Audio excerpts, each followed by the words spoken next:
Okay, I guess we can begin now. Hello, everyone. And on behalf of the Pomona Student Union, I welcome you to today's lecture with Dr. Samuel Woolley.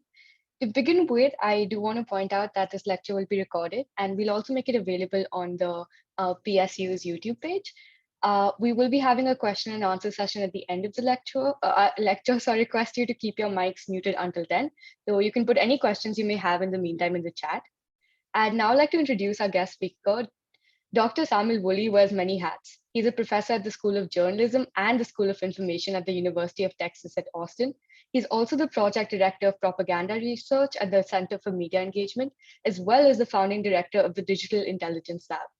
Simultaneously, he works as a research associate at the Project for Democracy and the Internet at Stanford University. His interest in the convergence of politics and social media is exemplified in his latest book, The Reality Game: How the Next Wave of Technology Will Break the Truth. I highly recommend this book, and I will also put a link in the chat. The book explores the ways in which emerging technologies are being leveraged to manipulate public opinion and how they're likely to be used in the future. But more than just stating the problem, he proposes solutions to these threats with the ultimate goal of empowering users and pushing technology builders to design for democracy and human rights. But here's a fun fact. He actually got his MA degree in cultural studies from CGU and was even a TA at Pomona during those years. So while this is not his first time talking to Pomona students, it's probably his first time doing so virtually. Without further ado, I'd like to pass the virtual mic to Dr. Oli. Thank you, Nanya, and thank you for having me. I am really happy to be here talking to you all. I miss Claremont a lot, Pomona specifically. While I was at CGU, I was the TA for digital art, and so I helped students learn how to do art using programming, and it was really, really fun. And then I also TA'd at Harvey Mudd. So it's great to be here, great to be speaking to all of you about this topic. As you might imagine, given my background, my BA was in anthropology, my MA was in cultural studies, then I went in sort of to the most pantheist discipline of communication to do my PhD at University of Washington. I take a very sort of critical cultural approach to thinking about technological problems, but I'm trained as a social scientist. So I pair qualitative research and ethnography with analyses of technology and technological systems. So what that means is that, all of the quantitative and computational research that's out there is a fantastic. I myself have done some of it. I like it a lot. But I tend to do more mixed methods work and more humanistic qualitative work on these systems, and do the same at my lab as well. We tend to do mixed qualitative, quantitative work. So let me do a screen share here and share my PowerPoint presentation with you. I think you might have to allow me to do it, Ananya. Oh, sorry, just a sec. Oh, it's okay. I've been teaching a big class this semester, and we have lots of guest speakers, and it's literally every class I teach, I have to do the screen share allowance for them.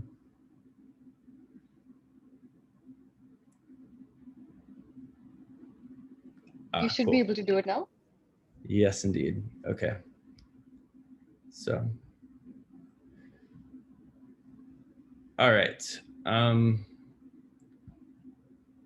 am just going to, so today we are going to talk a little bit about a few things. Ananya asked me to talk about some of the solutions. I also want to tie in some of my recent research, which is focused on conspiracy theories, particularly around things like QAnon, and what QAnon is becoming, and how technology plays a role in that, but also how we can think about these things from a psychological and social perspective, and these things being the solutions to the problems at hand. Because oftentimes when we think about the problems of disinformation or computational propaganda, we think about technological solutions, or we think about regulatory solutions.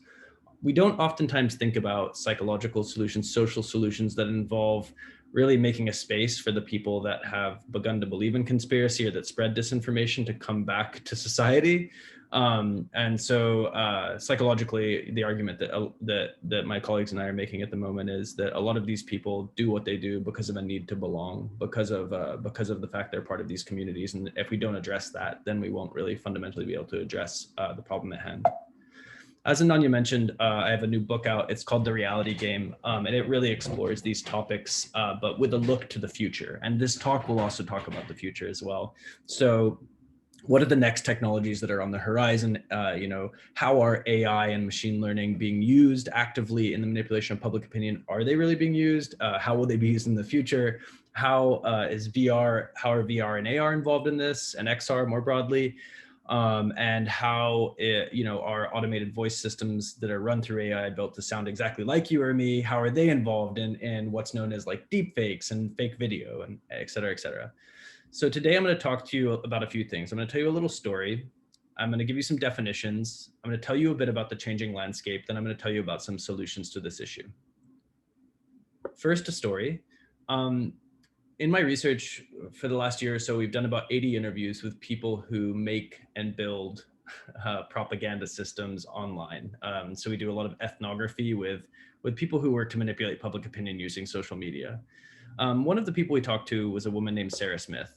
This is not a picture of her. This is a stand-in picture, but you can imagine.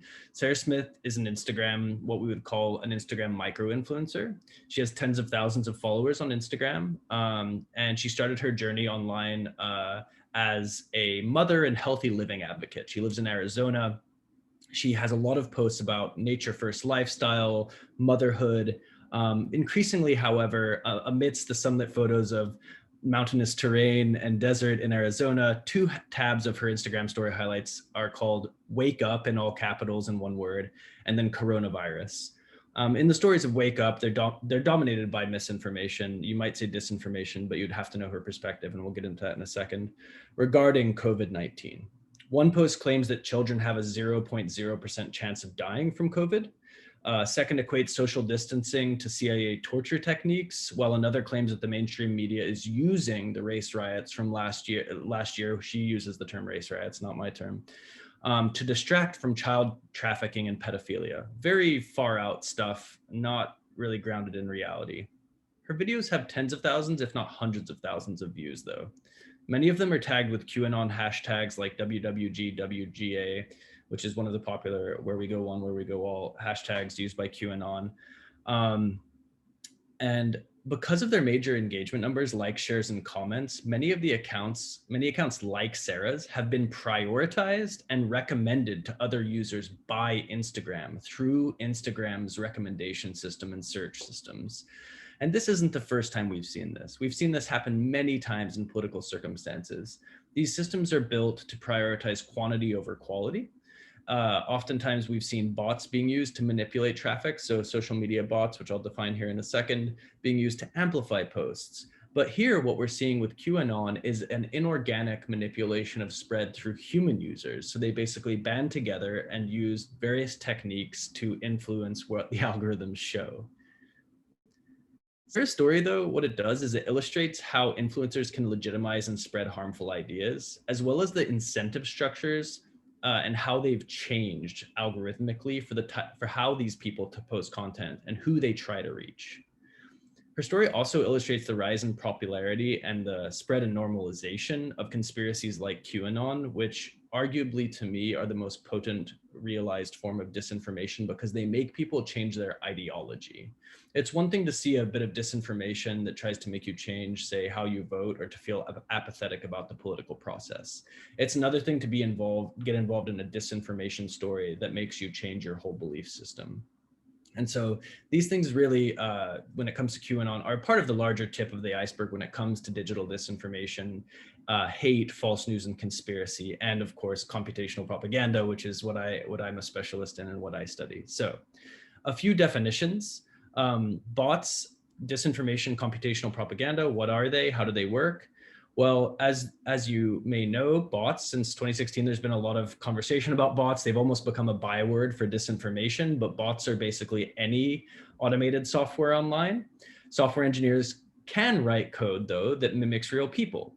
And we call these social bots or chat bots. One of the oldest ones is Eliza, who's modeled on a Rogerian psychologist who asks questions like, how did that make you feel? And da da da da da. And so bots for a long time, arguably since before the internet was made public, have been built to interact with people.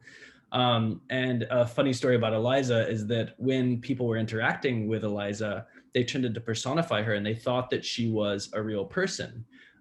Even though they were told up front and after they were told that she was a bot, they still didn't believe it. They believed that she was a person. And so people have a very strong willingness to want to believe in these things. Many of these bots are built to interact with people on platforms like Twitter and YouTube. For the most part, most of them are very, very basic. They're built to basically amplify content, like content or post the same exact comments over and over and over again, because propagandists are pragmatists. It's not really the case that lots of really smart chatbots are out there attempting to manipulate public opinion in the United States, although this is changing. We saw both the Biden and the Trump campaign work with consultants to work on what they would call AI chatbots in things like Facebook Messenger to try to have realistic conversations. And in those circumstances, the people that were talking to those chatbots about the campaigns and what they were selling politically, and I don't mean Trump hats, I mean more like, their ideology, the bots were really successful at getting people to think they were actually humans, even though the bots were tried to be transparent about being bots.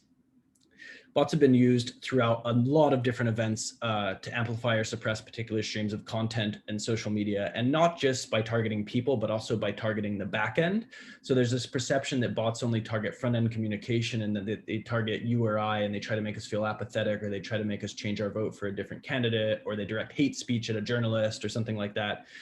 Well, bots actually also, and more generally, in fact, when I talk to bot makers, they say we target the back end. We're targeting the code. We're targeting the algorithms in an attempt to get certain kind of content to be reprioritized as a trend by Facebook or Instagram, so that it then shows up on their homepage. So a great example of this is thousands of bots that targeted Kentucky with fake news on election night, targeting both candidates actually, but primarily Andy Beshear, the Democrat who won the governorship race there.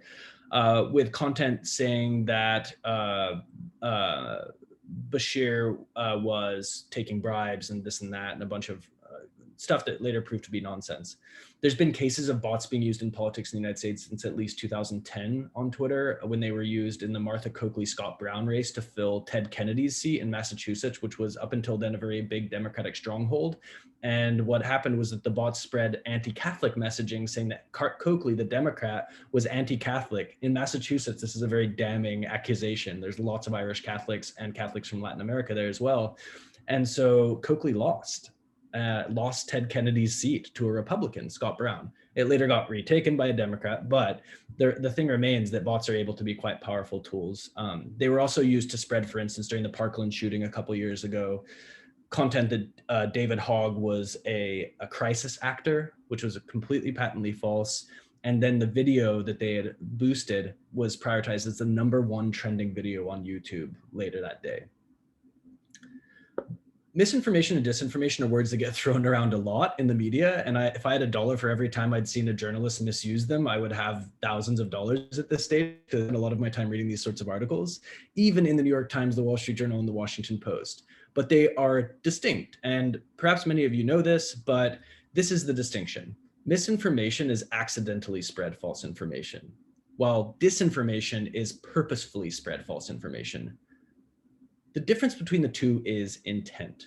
And that's one of the biggest things that I study. So I study the people, again, who make propaganda campaigns in attempts to spread disinformation or coordinated hate or coordinated truths. They're attempting really to hack public opinion, to move it for their own purposes. Disinformation is particular because it is the purposeful spread of false information in that attempt to manipulate public and the public opinion. Disinformation often metastasizes into misinformation. So a lot of the goal of people who spread disinformation purposefully is to get people like you and I, or our grandmothers, our parents, our friends, our neighbors, to spread that content as misinformation.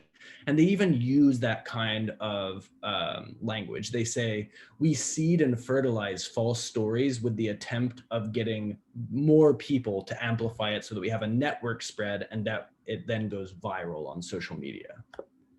Here's a great example of this.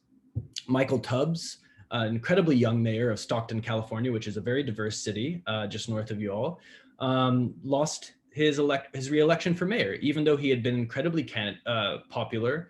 And a lot of people put it down to the fact that there was a ton, and I mean a ton, of Facebook disinformation about Tubbs that was completely false.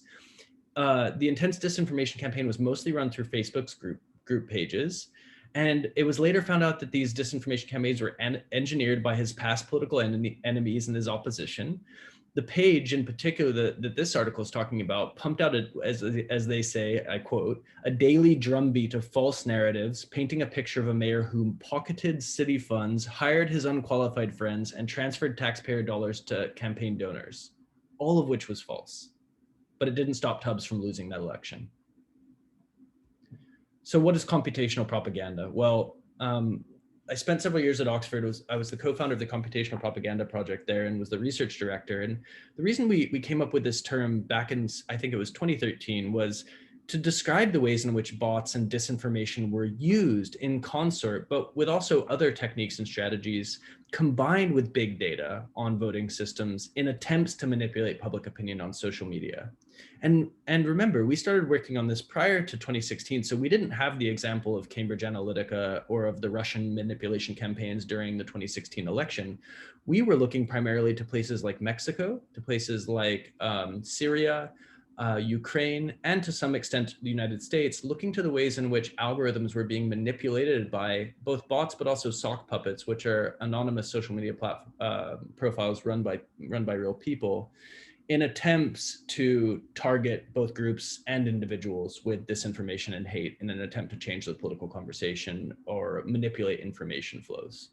So we called it computational propaganda, which is really just a fancy word for using informational manipulation tactics that make use of digital tools and that make use of big data in a way that actually Cambridge Analytica didn't really do. Cambridge Analytica was kind of full of it. They had a great marketing campaign, and they had quite an amazing illegally or against the terms of service gathered data collection on US voters. But in fact, they mostly used Facebook's marketing system and ad system as it was made to be built, making use of the big data, not really doing computational propaganda though, and not really doing individualized targeting in the way that they said they could using that ocean model that became so famous. We've written a ton about computational propaganda, and in particular now, my focus is upon the ways in which computational propaganda gets used to target particular groups.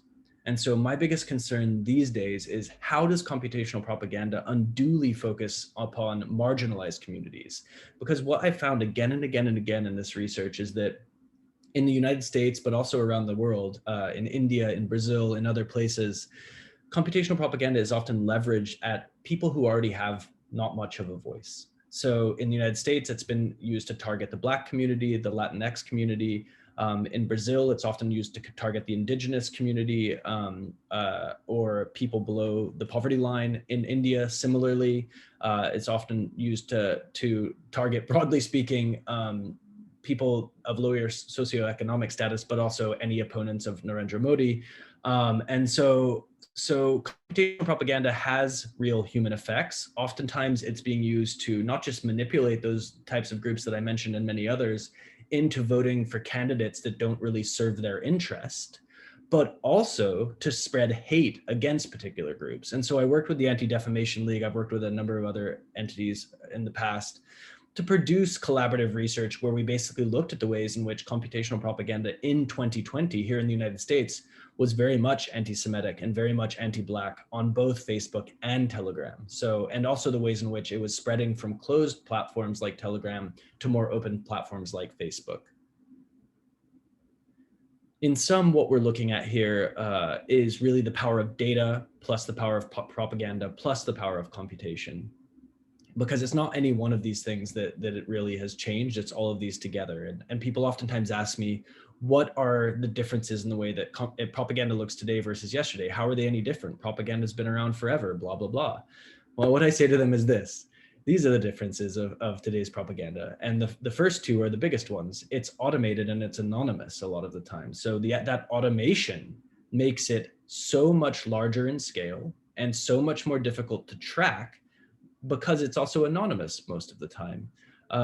Whereas before you might have been able to pay someone to stand in the crowd and cheer for you, or you could run false stories through, a PR company.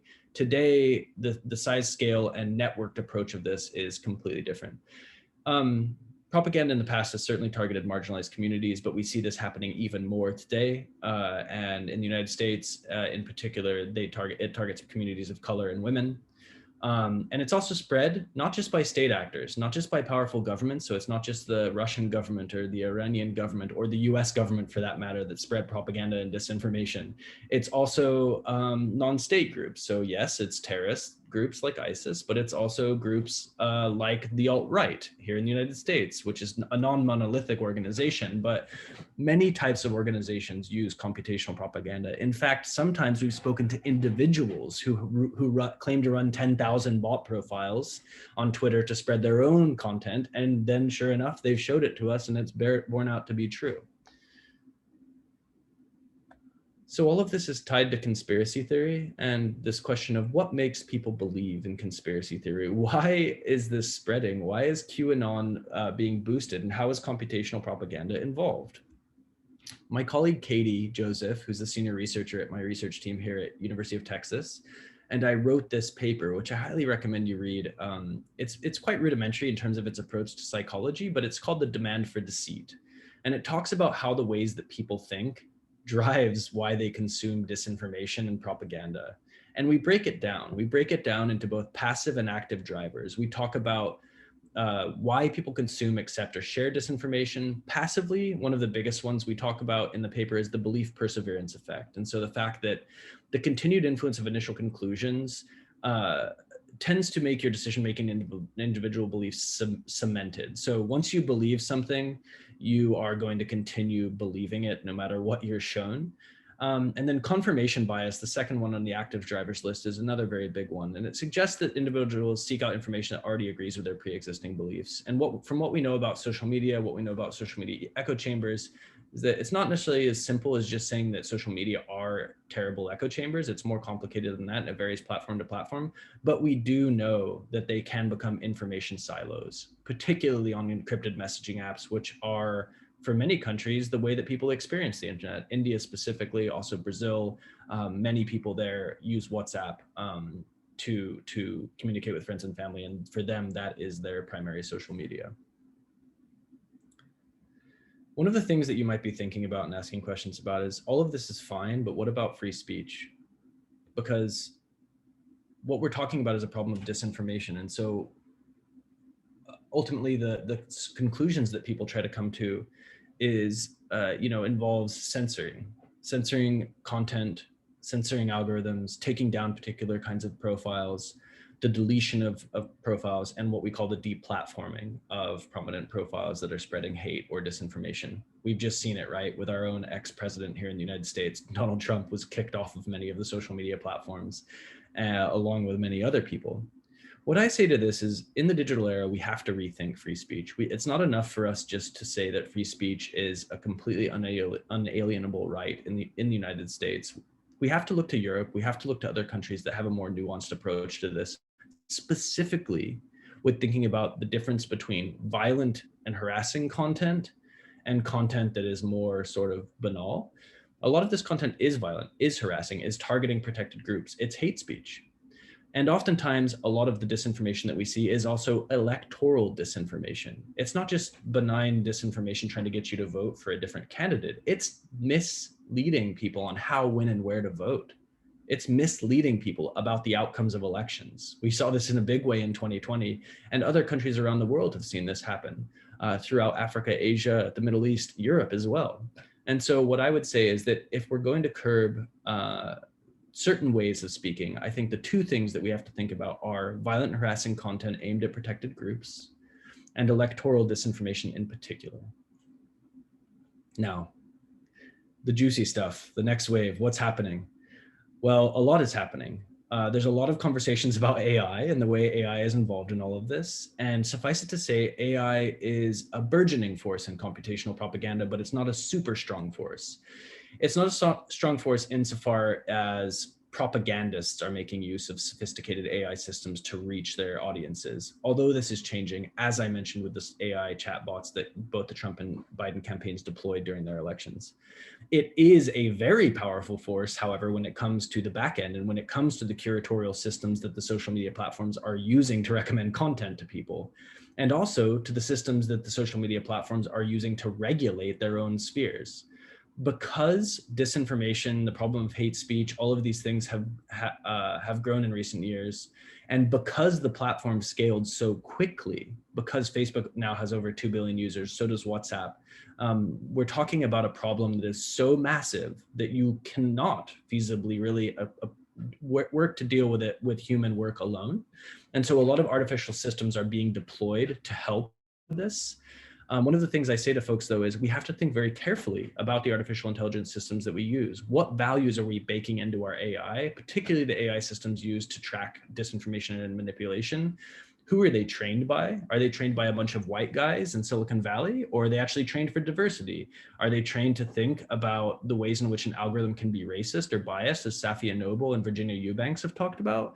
Or are they actually being trained and deployed to just basically censor content willy-nilly? And this leads us to this conversation of algorithmic bias. The reality is, despite what Silicon Valley would have many people believe, algorithms are biased. They are as biased as the people that build them. So are bots. As I say to people, there's always a person behind a bot. There's always a person behind an algorithm. And people bake their own values into the algorithms and the bots and the software that they build. And because of that, the software leads to outcomes that are also biased. A great example of this would be, say, like an app that was built for a bus system. And it might be built to prioritize the most high-paying routes in a city. So where they make the most money. Well, what does that mean? That means that eventually what will happen is that the bus stops running in routes where people use free ride coupons, or where they're not able to pay full fare for the bus. And this is actually an example that is a real example from a city in the United States that happened. Now, you all know I'm an academic, so I would be remiss if I didn't post one boring academic paper for you here to look at.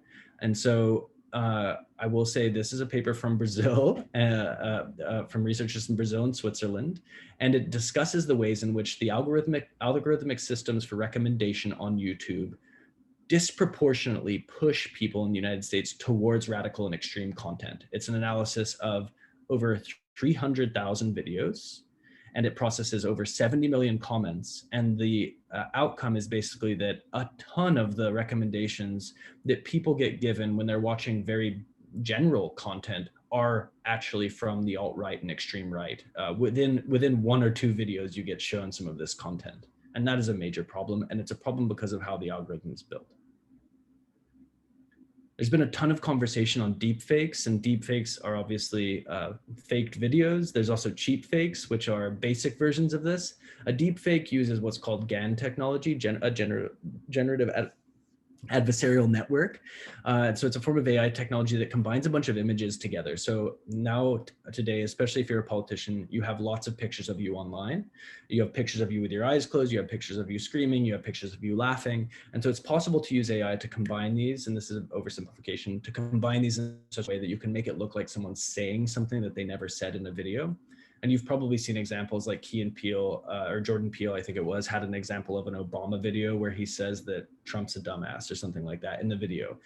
And people were outraged, and actually like Fox News and some other conservative outlets thought it was a real video and like reacted to it in the way that they oftentimes react to The Onion and other things like that. But we've also seen fake videos being made of Donald Trump. In the Netherlands, for instance, there was a video that was made saying of Donald Trump urging Belgium to withdraw from the Paris Climate Accords. The problem was Donald Trump never said or did that. And so it's not just being used on the left or the right, it's being used by both. And it hasn't really reached its full potential yet. I would say that the bigger problem right now is cheap fakes. So it's videos that are edited in an iMovie, like the sped up clip of the CNN reporter Acosta, when he was grabbing the mic from the intern. Conservatives showed that video and said that Acosta had assaulted the White House intern who was handing him the mic. In fact, they had sped the video up to make it look like he grabbed very quickly during that point, and it wasn't the case. And there was also a slowed down video of Nancy Pelosi that made it look as if she was drunk. Again, those are cheap fakes, and they have gone viral in the past as well. The fact of the matter is YouTube and other platforms like Rumble don't have a very sophisticated mechanism for getting rid of these videos just yet, despite claims to the contrary. And in fact, Michael Bloomberg, during the debate, there was a controversy about social media disinformation. There was a tongue-in-cheek clip suggesting that candidates silence his rivals, and it was not going to be removed by Instagram, but this was just a cheap fake. It was a heavily edited video showing Bloomberg looking very silly. And then there was another example from here in Texas of Sylvester Turner, the mayor of Houston, calling for an investigation into a BuzzFeed ad, one of his opponents, and he cited a new law in Texas that says that deepfakes aren't meant to be used because BuzzFeed had actually created a false audio recording of saying something that was never said by Turner. And so that leads us to this idea of AI voice systems like Google Duplex and Google Assistant, which are built specifically to train themselves to speak and sound like you or I. Now, we've all probably experienced robocalls, and especially probably lately because the Trump administration rolled back regulation on how this can happen. And a lot of manipulators like to use robocalls to try to scare people into giving their money to them. For instance, one day I was driving to Palo Alto and I had a call from someone pretending to be the FBI. And they told me that they were calling me because I'd misfiled my taxes. And I was like, why would the FBI be calling me about my taxes? But so long story short, these sorts of people are able to use AI voice systems in new and unique and very stressful, challenging, worrying ways. In the UK, this is a financial example. Fraudsters used AI to mimic a CEO's voice to defraud a company out of hundreds of thousands of dollars. Basically, they had a fake version of the CEO call an employee and do a fraudulent wire transfer of $243,000. Imagine the implications for politics with things like push polling or political calls to, say, for instance, like your grandmother, people that are older that don't have as much digital literacy. Now, I'll do some solutions, then we can get into some conversation and questions. There's lots of different solutions to this problem. There's social versus technical solutions, technological versus government, and then we have to also think short, medium, and long term. We can't just think about the really short-term fixes through patches or plugins. We also have to think about educational programs, and we have to think about how to design for democracy, which is something that Ananya and I kind of connected upon early on. How do we build our platforms with democracy in mind? How do we build technology with human rights baked into the algorithms rather than optimizing for, say, time spent on the platform or getting people to look at ads? Well, there's lots of different resources out there. First Draft is one of them.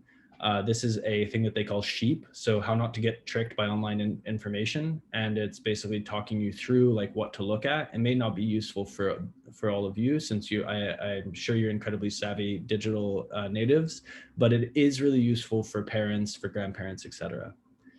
My old project at Oxford, the computational propaganda project, has what's called the Comprop Navigator, and it has lots of different other tools that you can use to try to think through these things, and also has solutions. It talks through different policies that they've recommended in the past and where those things are now. Here's a big one. How do you talk to people with whom you disagree with politically? If you're like me, you see a lot of this across social media, on Instagram, on TikTok, on Facebook. And this is a paper that our center wrote that basically details the ways in which you can talk to these sorts of people, because the research shows that the way to change someone's mind is to actually have them talk to someone that they care about, someone that they actually know. Fact checking doesn't really work. The research shows that fact checking actually oftentimes cements the views of people who have extreme views. And that's because, imagine what happens if you're a QAnon believer and then Facebook or the Associated Press come and tell you, hey, you shared a fake story. I mean, that's big brother to them. There's no way that they're going to buy into that. And so the research shows that those things are a problem. So I'll end this with a few different thoughts. The first is that we've got to design our tools for human rights and democracy. And this is at the heart of my book, The Reality Game. So I talk all about several different ways we can bake human rights and democracy into our tools. And I don't mean capital D democracy, even though it is capitalized here. I mean like the tenets of democracy, right? Which are very much tied to human rights. And so I put out a toolkit called the Ethical Operating System Toolkit with Jane McGonigal, who's a game designer from Silicon Valley. And we did that with a Midiar network, and it's ethicalOS.org, and it's subtitled How Not to Regret the Things You Build. And it's basically a series of provocations and questions surrounding 8 different risk zones, ranging from surveillance to disinformation. to the attention economy, talking technologists through how to build a more ethical tool. But we think that ethics is kind of a weak word. We say like ethics can mean anything. It's in the eye of the beholder. Let's use human rights and use actually the UN's definition of human rights so that there's actually power in how we build these things. And now this is my call to action to those of you that are here. Look, like a lot of the best and brightest of my friends in my PhD cohort, and when I was at Oxford, a lot of my best students, and still today, a lot of my best folks go to Google. They go to startups that are not very much oriented towards designing for human rights and technology. And what I argue in the reality game is that we need to build a new wave of public interest technologists, because right now, as you saw with the Senate hearings yesterday, or the congressional hearings yesterday, excuse me, our politicians are a little behind, let's just say it this way, and they need all the help that they can get. In the 1950s, the Ford Foundation, MacArthur Foundation, and others invested in what became known as public interest law. There wasn't a lot of lawyers who were out there working to support people who didn't have access to the law. There weren't a lot of lawyers out there working to translate complex legalese for the people's sake. We need technologists now doing the same thing. We need technologists going into academic, civil society, governmental jobs, working to help figure out the problems that exist in these systems. And crucially, they need to understand code. They don't have to, but if they understand code, it will really help, because right now we're at a real drawback on this. Here's a few resources for you. I work at the Center for Media Engagement, also at the School of Journalism and Information, but CME has lots of research papers. The propaganda vertical you can visit, and you'll see our latest research on encrypted chat applications and what we are calling geopropaganda. So it's like the combination of surveillance and propaganda, and how surveillance data, particularly from the George Floyd protests, are informing propaganda against marginalized communities. First Draft News, I've already mentioned them. Harvard's Technology and Social Change Project, not Social Chance, Social Change Project, led by Joan Donovan, is another fantastic resource. And then RAND, the RAND Corporation, has a link. And the reason I link this is it's practical tools that fight disinformation online, like plugins, like apps, and things like that. So without further ado, thank you, and happy to do some questions with you. And thanks again for having me. Thank you for being with us today. And that was definitely a very insightful presentation. For questions, I guess if the participants can just raise their hands, and yeah, I think we can go about it that way. And sure, if you,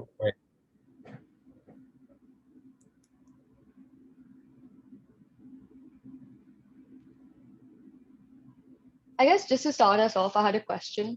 So, you know how people tend to have echo chamber effects wherein people that you often talk to have similar opinions as you do, right? But at the same time, research has shown that when there are cross-cutting interactions between different groups, which I think is how the algorithms are actually designed, that doesn't in fact actually reduce polarization, but on the opposite hand, it increases it, because it gets into identity politics and things like that. So I was wondering, at an institutional level, how can either algorithms be designed, or just how can, I guess, debates be framed in such a way that encourages communication rather than increasing polarization? Great question. It's a tough question, because a lot of the design changes that have been made you're absolutely spot on. They haven't decreased polarization in the way that was expected. They haven't decreased politicization of topics, and just basically people go into their own fringes. Homophily, birds of a feather flocking together, right? So the one big thing I would say is that we need to use collective intelligence and collective intelligence techniques. There's work by a close friend of mine and scholar named Doug Gilboa. That's Guilbeault, Gilboa. And Doug does work on collective intelligence and social media, and has shown quite convincingly in some very top journals. We just actually together published a paper in PLOS ONE, but he has stuff in PNAS and other journals, where he shows that collective intelligence, having Republicans and Democrats work together to identify disinformation and misinformation, say for instance about climate change, if they don't know one another's political affiliations while they do this, and this is only something that could be afforded by particular platforms, they actually get really good at working together to identify and agree upon what's wrong versus what's right.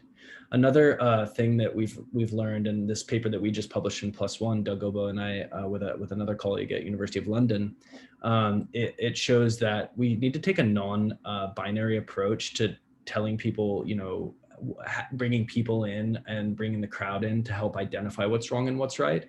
So for instance, most of the techniques that exist right now say either is this fake or is this not fake, or is this disinformation or is this not?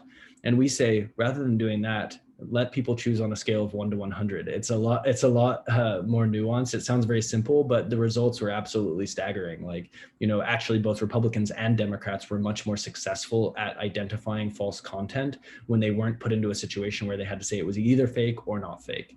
And so that can really inform our design decisions as well. I see a question in the chat. Do you see an important distinction between federal and state legislation? Where can CA pass laws that DC can't, and vice versa? This is a great question. Really, really great question. So California has already passed its own data privacy legislation based upon GDPR in the EU. So California has its own unique data privacy legislation that protects some forms of data gathering, or at least works to alert consumers to potential, cookies and things like that as you navigate the internet. And so there's absolutely a possibility for states to lead the way in terms of legislation when it comes to the problems of propaganda, disinformation, hate speech, data violations, those sorts of things. However, I've worked in the past with Anne Revelle, who's the former chairwoman of the Federal Elections Commission at a federal level, and is really worried about the fact that there's potential for all these state laws to become unlegislatable. Because if too many of them come out, and if they come out from both conservative and liberal states, and if they also come out from municipalities, like for instance, Seattle has some of its own laws about this stuff, the legal landscape could get very confusing, and we might legislate away a lot of the uses of technology that we really like, and a lot of the uses of innovation that we like. I'm not so sure, but and as the legal expert, not me, I am more of an advocate, I will say, for some kind of federal legislation, though I do think that states certainly should try to take a stab at this, because right now there's a serious lack of activity all around on trying to come up with policy around this. And so wherever we can get it, I will take it.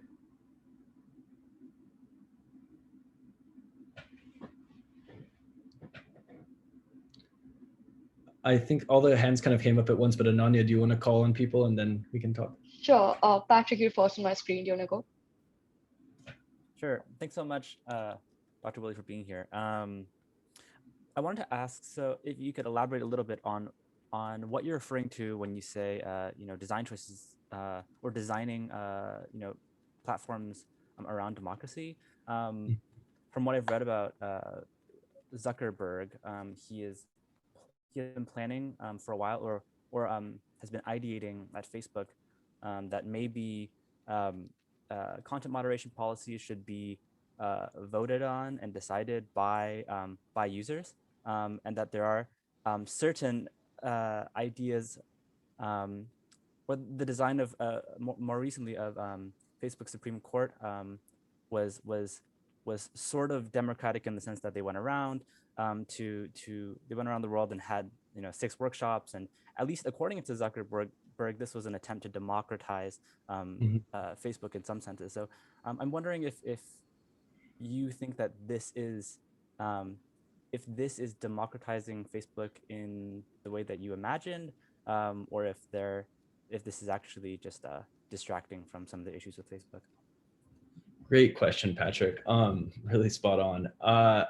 Look, I think that there are some ways that we can use the wisdom of the crowd and crowdsourced knowledge to help figure out the problems that exist. But I'm much more a fan of deliberative democracy and solutions that come from deliberative democracy, rather than just saying let's throw it to the people and let them make a decision, full stop. And it's not that I don't trust people to help us with this problem. It's that I don't trust the systems as they're currently built to actually effectively get consolidate the knowledge that comes from people and then parse it. I do view some of these moves by Zuckerberg that to be a cop out dressed up as democracy, I guess, like basically saying like, let's make it's a user problem. Let's put this problem upon the users because they're the ones that spread democracy or spread disinformation or propaganda. And therefore it's a user-based problem. When in fact, what we know is that this is not just a user-based problem. It's a problem of the ways in which these tools are designed and built. And so it's a Facebook problem. And so it's not enough for Facebook just to say, oh, let's poll people on what changes they want. We have to actually hold Facebook accountable and have things like, you've probably all heard about this, but like algorithmic audits and some system for actually being able to do this in such a way that there is actual oversight of the processes that Facebook uses, rather than them just saying, oh, it's people's problem. Let's have them put these billions of dollars that they have to use in actually redesigning systems that are oriented towards democratic processes, yes, bringing in people, but in a way that gives us some kind of security that the system is actually working, right?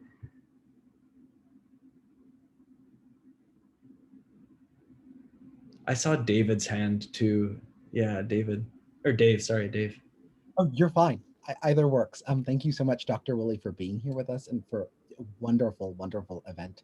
There were so many things that I just instantly began visualizing as you were discussing these many issues. But I wanted to go back to the fact that elections are often hotbeds of this sort of activity and mass disinformation, misinformation campaigns. And I was actually a campaign staffer during the 2020 cycle. And one thing I really noticed, I worked for former Senator or current Senators Warnock and Ossoff, and before that on various campaigns, was we really struggled to counter disinformation in a timely manner, which I think is a really common problem. But more importantly, I think campaigns have really sophisticated data operations. We're often focused not on countering disinformation, but instead on collecting data from voters that's put in by staff. And I wanted to know what you recommended campaigns did and public interest groups interested in actually getting voters real information did to or practices they could perhaps adapt and adopt to really navigate this ecosystem before meaningful regulation is actually passed. Great insights and great question, Dave. Thanks for your work in the political sphere. It's really important. I did a lot of that work as well when I was an undergrad and grad student, and would love to get back into doing some of it now here in Texas. But suffice it to say that every time a campaign election season comes around, whether it's a midterm or a presidential election, my colleagues and I inevitably get calls about a month before the election saying, how do we counter this disinformation? What should we do? And that myopia, that sort of focus on like only dealing with the problem when it comes, is a big problem. So the biggest answer that I have is that campaigns and parties and other organizational infrastructures need to plan. They have to put together a plan for responding to disinformation. These plans might look different. For instance, the jury is a little bit out on like when you should respond to a disinformation campaign. When do you actually just give the fire oxygen, or when do you have to respond and speak out against something? An example of this would be, for instance, like the birth certificate nonsense that Donald Trump basically rode to the presidency with Barack Obama, saying that Barack Obama was not born in the United States, which we knew was not true, was never true. But eventually it got to a point where Obama had to respond and had to actually show his actual birth certificate from the hospital in which he was born. Some people said he should have done it much earlier. Now there is actually quite a consolidation of researchers working on this topic, civil society groups, including First Draft, but also the DFR Lab, Digital Forensics Research Lab at Atlantic Council, the Alliance for Securing Democracy at the German Marshall Fund. And a lot of these groups have actually put out guidelines for how campaigns should work, with or against disinformation. I would love to see the DCCC and the Republicans for that matter come up with a sophisticated, public, transparent apparatus for how they deal with this. They're not always going to be able to effectively deal with disinformation. Certainly, we need more real-time systems that exist. Like, if we can build systems that help us to detect an earthquake before it happens, we can probably build systems that help us to detect and mitigate disinformation before it goes viral, but we're not quite there yet.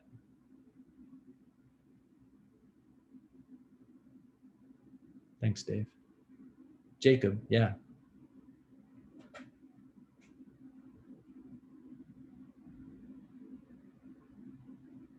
It's all good. Sorry, I couldn't unmute. My bad. Thanks for coming. That was really insightful. But yeah, I also thought it was really specifically interesting when you talked about how conspiracy theories are particularly dangerous because they may be changing values. Not only just kind of like misinformation or disinformation in terms of getting people to the polls, but changing their mindsets about issues. And I specifically about kind of that issue of belonging and how conspiracy theories are making these communities belonging. I just kind of wanted to know if you had any ideas of like what you do about that. Is that like a Facebook issue? Is that a governmental issue? Is it something more like broad societal? Yeah, thank you. Really good question. And I think it really gets to the heart of this issue. It's a little bit corny, but I had a colleague, a couple years back, quote The Art of War at me, and I'm like, oh, you read The Art of War? But like maybe I should read it. Anyway, they quoted The Art of War at me, and they were like, hey, like it's fine and well to think about technological or policy-based solutions to this situation, but in The Art of War, there's this quote, and the quote says, "We should build a golden bridge over which our enemies can retreat." And I like the sentiment, right? Like, certainly there are people who are out there who have done absolutely abhorrent things using social media, and we have to hold those people criminally accountable. That's not being done right now. But it's also true that a lot of the people that share disinformation or that get pulled into the QAnon cult, let's call it what it is, it's true that they are people we know, people that maybe we went to high school with, or that are members of our own family. And so yeah, I think that we do have to address the underlying trauma and the underlying need to belong that cause these people to do the things that they do and associate with the groups that they associate with. I don't have all the answers. I certainly, of course I don't, but like, a friend was recently talking to me, who is a practicing Muslim, and said, in Islam, when we talk about people who aren't, or at least in her particular brand of Islam, we don't talk about rehabilitating people to come back to the church. We talk about accepting them and accepting them as they are. And so I like that, I like that sort of broad sentiment. And I guess what I'm getting at is there's places that we can look to understand how this has been done in the past, because these sorts of things have been happening for a very, very long time. People have brought up like cult deprogramming to me, and I don't know much about that, but like, I'm a little wary of it. Like I think there's got to be better mechanisms. And I think those mechanisms really, Jacob, start with our educational system. And it's a longer term fix, and it's really unsexy in terms of as far as in terms of how fixes go. But like, our educational system in this country, but also in a lot of other countries that are large democracies, do not prioritize critical thinking or media literacy in any way. And really, like, like they prioritize standardized testing and stuff like that, like especially once you get into high school. And that is problematic. Not everyone gets to take AP classes. Not everyone gets to have an awesome teacher who provokes you and makes you read Howard Zinn or something. You know what I mean? Like, we need a better critical thinking and media literacy education system. And I think we also need more information out there about, like, how you can leave one of these groups, how you can learn more, or how you can dispel the myths that exist. It's not a perfect way of fixing it, but I'm also not a psychologist, so like I'm a little hesitant to go deeper into the psychology of it. Yeah, Patrick. Yeah, just to keep going down this line of thinking. In the research that I've been doing on this issue, on disinformation, it seems like everyone has a solution, and a lot of them conflict with one another. Some people say we educationalize too many of our problems in this country. Some people say we need more we need more education on, civic education. Some people say civic education is too political. Civic education typically works best actually through literature courses in high school. Um, you know, some people say we should look at private companies. Some people say we should look to the government. So, and a lot of this can be really disheartening. But I was curious, what gives you hope, and where you are placing your bets right now? Yeah, great question. I'm not really a fan of privatizing everything. Like I benefited from a private education in university in my BA and my master's, but I was the product of a public education system all growing up, and then I went to public school for my PhD, and I teach at a public school now. I think that there's benefits and minuses to the various approaches that you lay out, and I do think that literature classes can be really powerful, actually, at educating people. In fact, like as a bookworm and someone that loved English and literature, like those things were very powerful for me. I guess my provocation here, and like this is also where I find hope, is like my provocation is we've got to rethink the systems that exist for media literacy and, as well as for technology design. And I look to people like Dana Boyd or Kate Crawford or Meredith Whitaker, the AI ethicists at Google, many powerful women, in fact, that are doing work to rethink these systems and that are providing a framework for rethinking things like media literacy. And Dana Boyd in particular has this paper that's like, it's like something along the lines of, so you think you want media literacy, and then it's like ... do you? And it talks about all the problems as they exist in the current media literacy framework. And so we're going through this process of rethinking, and where I find hope is in sort of the brilliant minds and pushback that we see from those women and others. So I mentioned Safia Noble and Virginia Eubanks, but also people like David Kay, who's the former UN Rights Special Rapporteur. I believe it was on inequality. I don't quote me on that, but David Kay is a fantastic thinker about a lot of these issues. And also where I find hope is the fact that when I started doing this research back in 2013, right after, or during the end of the Arab Spring, even though it's pretty much still going on in Syria, and other places in the Middle East and North Africa. And after Occupy Wall Street, was that no one was really having these conversations. We weren't really talking. We were still talking about digital utopianism. We were still talking about, we'd all drank that Kool-Aid from Silicon Valley, thinking that like these systems were going to be the solution to democracy, and they were going to allow us to get all the information we needed and to become better functioning democracies. But we didn't think about political normalization and co-option. We didn't think about the ways in which people in power love to stay in power, and they're going to use whatever tools they need to use to stay in power.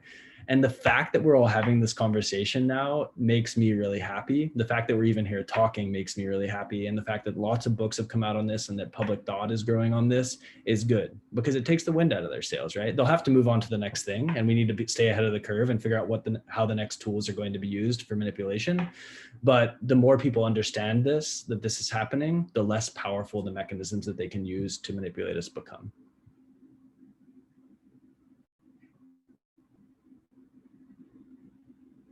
Great questions, y'all. Thank you very much. I guess I had a question as well. Going back to Dave's question, you mentioned something about deliberative democracy. And I think a lot of the experiments that have been done in that field talk about how equality is an important tenet for successful deliberative democracy in general. So I was wondering how we can integrate equality into social media design. And that would definitely entail redesigning algorithms. But would that also mean removing the whole idea of influencers? And how do you basically remove elite, I guess, like people in power or people who have a lot of influence on social media to ensure that you have successful deliberation on social media platforms? So two really great points, Ananya. The first, I'm going to address the last one first. So I think we have to recalibrate the algorithmic systems as they exist, and it's informed by the former, right? Like if you have more diverse groups of people building the algorithms and the systems, then we will see more diverse outcomes or more nuanced outcomes that come from kind of a position of deliberative democracy and deliberative thought, right? So if you have 20 white guys aged 25 to 35 in a room building your algorithm and training your machine learning algorithm and doing the tagging of the data, say for instance, you're trying to build an algorithm that's detecting harassment, they're going to have a really particular bias in how they build that algorithm and how they train the data, what tags they make versus a much more diverse cadre of people training that algorithm. And so those same ideas that we learn from deliberative democracy about the fact that we need diverse perspectives and we need to input diverse perspectives in bear true as we actually design the algorithms.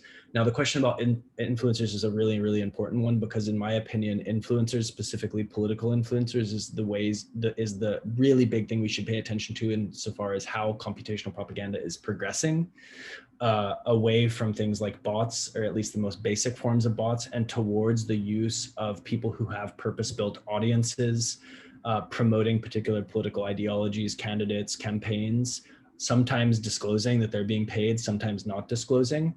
Again, we have to recalibrate the algorithms. We can't let those people dictate the conversations. Just because they're really popular, it doesn't mean the content that they're spreading is any good. You know, I mentioned Sarah Smith in the beginning. Sarah Smith should not be used as a proxy for what is good information in the input that's in the algorithmic system. But right now, unfortunately, a lot of the time, those people are being used as the input for those algorithmic systems. So, and it's sheer quantity over quality again. And at least that's what we see on the back end. We don't have access to a lot of the data. So we're kind of making guesses a lot of the time. But again, if you look at the propaganda vertical at Center for Media Engagement, UT Austin, we have a recent paper that we put out on influencers and the way that influencers are being used on Instagram and TikTok in particular to try to dictate the conversation of politics. And we talk specifically about what all the political marketing wonks call relational organizing, which is basically this idea that if you get people that have purpose-built crowds that actually care about them, so I'm talking micro and nano influencers who have smaller follower counts, but who know lots of the people who they're talking to, and get them to spread the disinformation, then that disinformation is way more potent than if a random bot account tries to spread it to them. And it's especially potent on a platform like WhatsApp, where room sizes are smaller, under 240 some people, and where people are mostly following folks that they know. And so that's where we see this going. We see influencers tending to appeal to humanity and I'm just like you, even at a celebrity level. The alt-right makes use of tons of those tactics. Becca Lewis has this awesome paper you all should read called Alternative Influence, and it's all about the alternative influence structures that the alt-right uses to try to basically brainwash moderate people into believing their views. And it's really to do with a lot of this stuff. So in sum, we have to put our money where our mouth is in terms of bringing democracy into design for algorithms, and that can't be phoned in. We can't use MTurk to train machine learning algorithms unless we know exactly who those Turkers are. And there's tons of other issues with that kind of use of the crowd, and also in moderation systems too.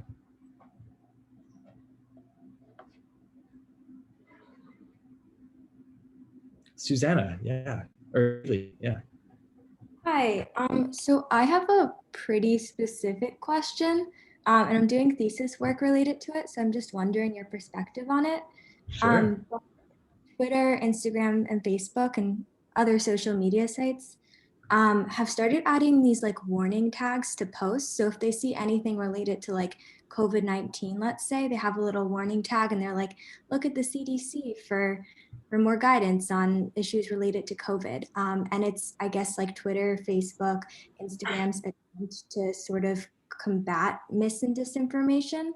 And to me, it kind of seems like a half-baked attempt to actually do this.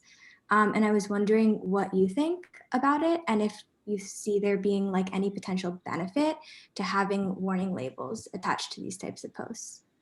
Yeah.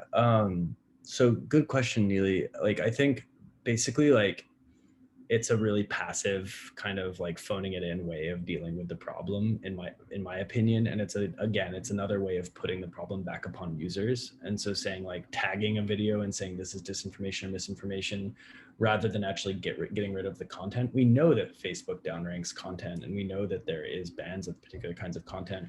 I realize this is just one attempt to try to address this stuff, but one of the things that we've seen here is that Facebook partners oftentimes with groups like the AP or Snopes, but then loses those alliances because they don't give enough data and information to the people they're partnering with to help do this work. And so if this is actually going to be a workable solution amongst many solutions, it's going to have to be one amongst many. And it's also going to have to include third-party advocates and organizations that are actually compensated for their work, but not told what they need to be finding when it comes to their what they find on the content and what they're sharing. And right now the system as it exists doesn't work that way. So I think that the tagging is a very small scale approach to dealing with the issue, but it's kind of like addressing one very specific symptom and not a root cause. Thank you. Thanks.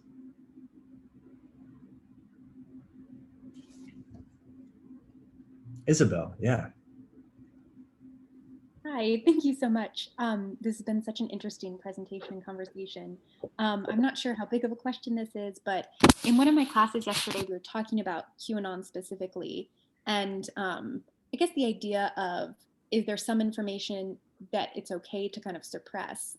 And one fear or kind of opposing view that was brought up is that if you give any authority, whether it's the government or a private company, the ability to suppress information, even if it's misinformation or disinformation, then that's kind of like a slippery slope to suppressing just any opinion that like the government or a private business deems necessary to suppress for their own interests. And it's been thinking about a lot. I don't know what your perspective would be on to this question. Yeah, great question, Isabel. I think that it's a nuanced thing. And I think that you're absolutely right. This is a fear that we should place in the forefront of our minds as we work to think about these issues, because like, a decision that's made in, say, Germany to mitigate Nazi speech has its own cultural context and its own context in the specific country in which it's playing out.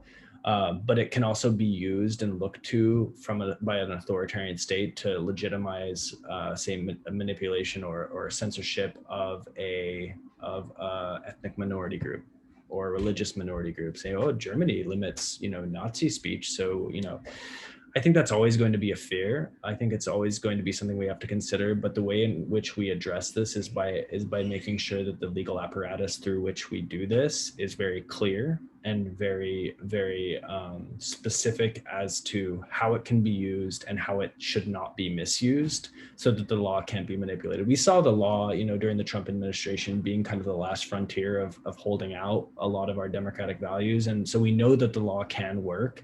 It's just that we have to make sure that the laws are written in a way that actually like plays out correctly. Otherwise, they totally will be misused by despots around the world to censor those that they disagree with.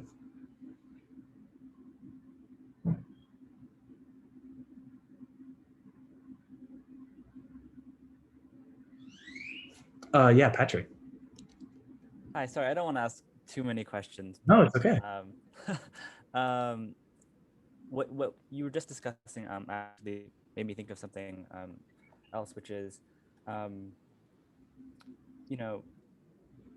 Facebook, the globalization of Facebook in some ways has exported US ideals of free speech around the world. And one thing that one scholar said was, I think this was on the Radiolab podcast episode on Facebook Supreme Court. They were talking about how, they've exported US ideals of free speech around the world, but not exported the complementary institutions that protect free speech and safety of person in the US, right? That allow for this kind of thing. And so I was curious on your perspective of, how I mean, this is not a fully formed thought, but there are issues of legal pluralism here, right? Which is how do we balance the sort of the private platform law of Facebook against 280 different legal systems, um, and you know, we're watching Facebook sort of undermine democratic systems in other countries, but also you know, it's I think it's weird because Facebook at once democratizes, provides a democratic platform for protests in certain countries, but also as soon as it starts to geo block, right? It starts to listen to local laws. It runs the risk of also becoming a tool of the state. And so Mm. there's something here which I just can't reconcile these two things. And I was wondering if you have thoughts about um, if Yeah. if you know, having a global platform like this is worth it at all.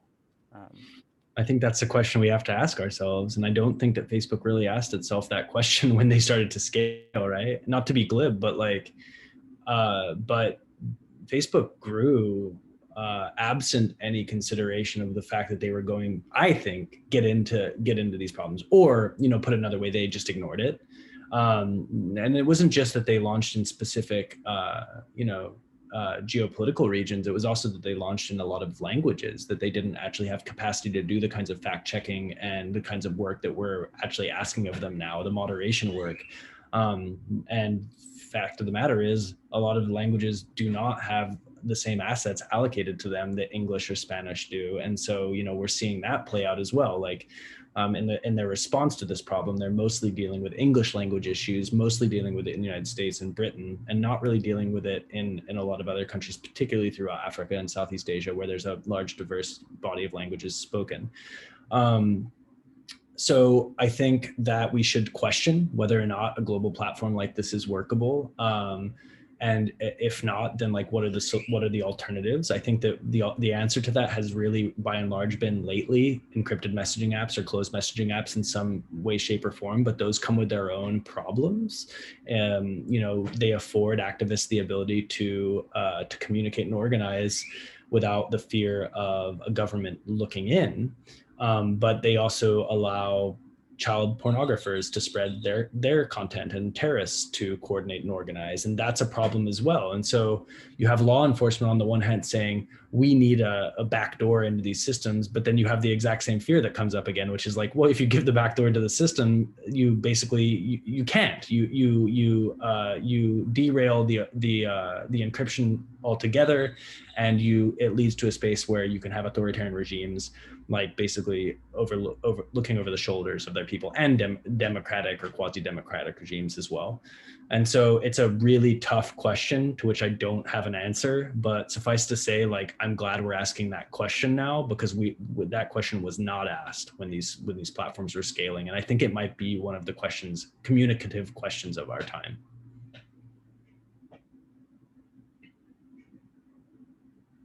Dave. Hi, it's me again. Thanks, Dr. Woolley. I wanted something really bubbled up while this train of thought began to develop in terms of regulation of these platforms. And this week, there have been some sentencing, news on the sentencing of folks who participated in the insurrection. And there have been some federal judges who've made headlines because they've been pondering whether or not it's proper to actually ban some of these people from using the internet again, as a commensurate sort of new accountability mechanism in the legal system, which has never been tried out before. And I wanted to know what your thoughts were on that sort of advancement, because obviously the law takes a lot of time to move with society. It just moves at a glacial pace, and judges' discretion is something that's really going to come up in a lot of this, and institutional discretion, with like the FBI fighting over the iPhone with Apple after the San Bernardino shooting with Omar Mateen, et cetera. So I wanted to know what you thought about that kind of tug of war that'll be happening here and in other countries. Yeah, I don't think there's any way around it. Like, I'm a pragmatist, and I wish that there was, but pragmatically, like, it's just not gonna happen. in the meantime, we have to ask ourselves, like, what are other venues through which we can protect the people who are actually like being targeted with a lot of this content, or the adverse consequences of this content? So like, how can civil society be involved in those sorts of responses? Because we have a really robust civil society in this country and Europe, but like in other countries, like how do we mobilize like the resources that we have here to help people in other countries? First Draft is doing some fantastic work, for instance, in sub-Saharan Africa to help countries there, where this kind of legislation may never happen, or at least not in our lifetime. And so I think that the answer is like, we have to be patient with the system as it exists. It will continue to move at a really slow pace. And that means that we will be behind perennially, like always be behind on technology, law, and policy. And that means that we can't simply only rely upon federal level regulation to help us address this issue. We have to actually build out civil society responses. And that's where Patrick's point about like actually having some private and corporate responses to this play in as well. Like, these companies are tremendously valuable, and they've shown a willingness in a lot of ways, particularly amongst their broader employee bases, to like, to try to play ball and do the right thing, like in certain circumstances. And so how do we appeal to that ethos in order to get them to actually help do some of this heavy lifting? It's not a great answer, but like, antecedents for this would be things like big tobacco, or like, how we thought about that on a global scale. We still see that fight playing out in places like China and Africa, where people are still being duped by propaganda from tobacco companies. But it's a problem that we've worked to curb in a bigger way, and that's been slow to change around the rest of the world. But, maybe we look there and we do the best that we can, and move forward. But great questions, everyone. This has been a real pleasure for me. And please feel free to reach out. If you ever want to any of you want to come spend a summer in Austin and do some research on this stuff, do let me know. Thank you so much, Dr. Woolley, for being with us today and for giving such an insightful talk. I definitely learned a lot. Thank you all for being here as well and engaging so much with the material. I definitely learned a lot from all your questions as well. And it was nice seeing the different avenues that everyone took the same material to. Again, the recording will be made available on PSU's YouTube page, so you can check it out there if you'd like. And yeah, hope you Awesome. have a Thank good you all day. so much. Yeah, take care. Have a great weekend, everyone.